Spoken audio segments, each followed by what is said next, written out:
મારું નામ રમેશભાઈ બાપુભાઈ મકવાણા, સ્થાનિક સામાજિક કાર્યકર તરીકે ધારી રેલવે સ્ટેશનને જે ટ્રેન બંધ થયેલી હતી ખીજડીયા અમરેલી, જે એ આગામી દિવસોમાં ફરી ચાલુ થવા જઈ રહી છે, ત્યારે સ્થાનિકોમાં પણ ઘણો ઉત્સાહ જોવા મળે છે. જે થોડીક રોડની આ મેન્ટેનન્સ ખર્ચ માટે રેલવે પાટાના એમના માટે આ કામગીરી બંધ કરવામાં આવેલ હતી.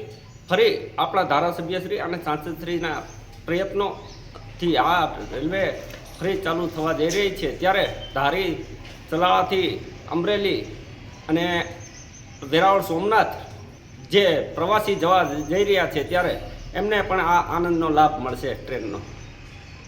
હાલ ધારી રેલવે સ્ટેશનની અંદર અને આગળના બધા સ્ટેશનની અંદર રેલવેનું મેન્ટેનન્સનું કામ શરૂ છે, જેથી કરીને યાત્રીઓને અને અહીંની પબ્લિકને ખૂબ ઉત્સાહ અને ઉમંગ છે કે જેમ બને એમ ઝડપી શરૂ થાય એવી સંભાવના ખરી છે.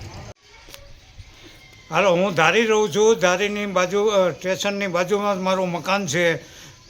જનતાને ખાસ ખબર કે ટૂંક સમયમાં ટ્રેન શરૂ થશે, અત્યારે કામ ચાલી રહ્યું છે.